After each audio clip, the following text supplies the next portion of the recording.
तो ये मैंने लगा दिया है रिलायंस इंडस्ट्रीज का चार्ट।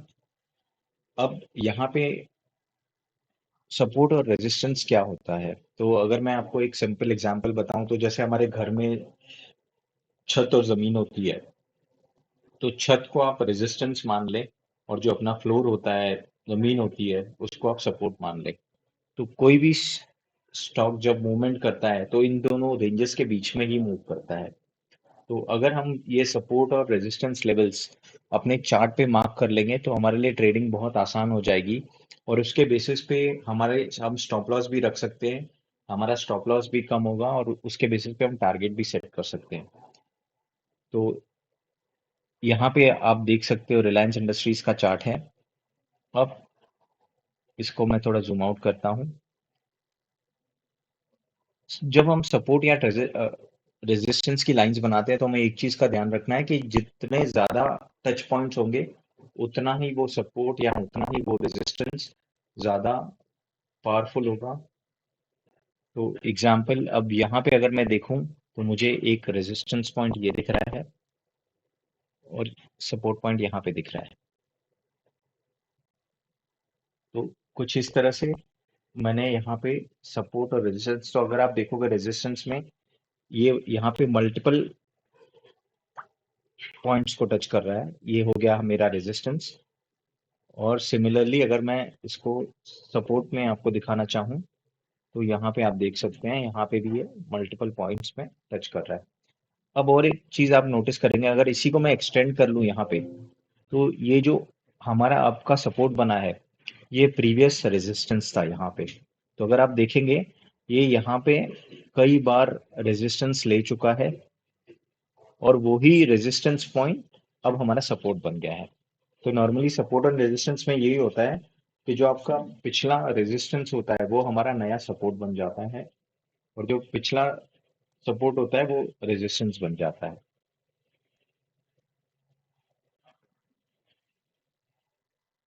मिनिमम टारगेट ये रहता है कि एटलीस्ट 2 to 3 टच पॉइंट्स रहने चाहिए जब आप सपोर्ट और रेजिस्टेंस हम लोग ड्रॉ कर रहे हैं। कई लोग इसको सपोर्ट एंड रेजिस्टेंस की जगह पे सप्लाई और डिमांड जोन भी कहते हैं। और एक चीज मैं आपको ये बताना चाहूंगा, कभी भी आप इस तरह से लाइन के द्वारा सपोर्ट रेजिस्टेंस मत बनाइए, क्योंकि ये एक जोन होता है। तो आइडियली अगर आप ऐसे रेक्टेंगुलर ये लेके बनाएंगे तो ये थोड़ा ज्यादा इफेक्टिव रहेगा, क्योंकि सपोर्ट एंड रेजिस्टेंस कभी भी एक लाइन नहीं होता, ये एक जोन की तरह होता है कि इस पर्टिकुलर जोन में आपका रेजिस्टेंस हो गया। और सिमिलरली अगर मैं यहाँ पे आपको दिखाना चाहूँ तो ये मेरा यहाँ पे सपोर्ट लेवल बन गया। ये इसको इसको चाहिए तो हम यहाँ पे एक्सटेंड कर सकते हैं, और ये हमको ये भी दिखा देगा कि यहाँ पे पिछला हमारा रेजिस्टेंस था। तो अगर किसी को पोजीशन लेनी है तो इसको मैं थोड़ा जूम इन कर लेता हूँ।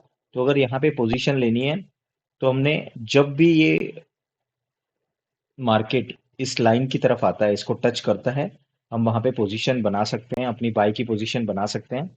और फिर जो ऊपर का लेवल है उसको हम टारगेट रख सकते हैं। तो अगर मैंने यहाँ पे बाय किया होता, फॉर एग्जांपल अगर हमने इस एरिया में बाइंग किया होता, इस एरिया में बाइंग किया होता, तो हमारा कुछ इस तरह का टारगेट बनता ऊपर की तरफ। तो ये एक तरह का सपोर्ट एंड रेजिस्टेंस हो गया। अब सपोर्ट एंड रेजिस्टेंस के भी कई प्रकार होते हैं। एक प्रकार तो ये हो गया जो मैंने आपको दिखाया। दूसरा होता है मूविंग एवरेजेस। तो ये तो सिंपल सपोर्ट एंड रेजिस्टेंस हो गया। दूसरा होता है डायनामिक सपोर्ट एंड रेजिस्टेंस। जैसे अगर मैंने यहाँ पे मूविंग एवरेज मैंने बना दिया, अगर मैं मूविंग एवरेज बना रहा हूँ तो मैं मूविंग एवरेज, कहाँ गया मूविंग एवरेज, हाँ भाई यहाँ पे मूविंग एवरेज मुझे मिल गया। अब इसको मैं मूविंग एवरेज को, चलो हम लोग एक दूसरा मूविंग एवरेज लेके देखते हैं जिसमें हमको मल्टीपल लेवल्स मिले। तो मूविंग एवरेज में यहाँ पे दोबारा टाइप करता हूँ और मैं यहाँ पे आ जाता हूँ अपना मूविंग एवरेज 10 in 1 करके एक आता है indicator. Yes, 10 in 1 different moving averages. तो यहाँ पे मैं क्लिक कर लेता हूँ। तो यहाँ पे मैंने ये 20 मूविंग एवरेज यहाँ पे बना दिया। तो ये मेरा 20 का मूविंग एवरेज बन गया। नॉर्मली अगर जो लोग स्विंग ट्रेड करते हैं, जैसे मैं स्विंग ट्रेड करता हूँ, तो इसको डे चार्ट में रखते हैं हम 15 मिनट्स की जगह पे। और इसको मैं रख दूंगा लेट्स से 200 का मूविंग एवरेज। अब इसमें क्या होता है, जब जब ये 200 के मूविंग एवरेज को टच करेगा वहां पे हमारा बाय सिग्नल बनता है। तो आप देखिए ये कितना अच्छे से फॉलो करता है मूविंग एवरेज को।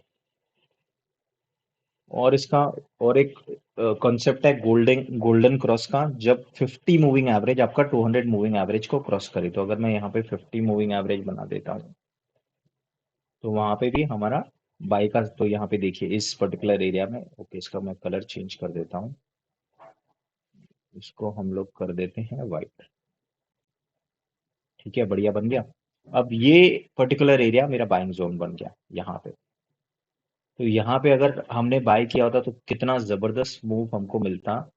और अगर आप एक एग्रेसिव ट्रेडर हैं तो आप अ, उसको कंटिन्यू कैरी ऑन कर सकते हैं। बट अगर आप एक कंजर्वेटिव ट्रेडर हैं तो आप यहाँ पे पोजीशन काट भी सकते थे। जब ये 50 मूविंग एवरेज को नीचे गया वहां पे हम लोग, जब इसके नीचे कैंडल फॉर्म फॉर्म होगी तो ये भी एक स्ट्रैटेजी होती है कि अगर इस पर्टिकुलर लाइन के नीचे ईएमए 50 मूविंग एवरेज जो हमारा एक्सपोनेंशियल मूविंग एवरेज उसके नीचे लाइन फॉर्म होती है तो वहां पे हम अपनी पोजीशन काट सकते हैं।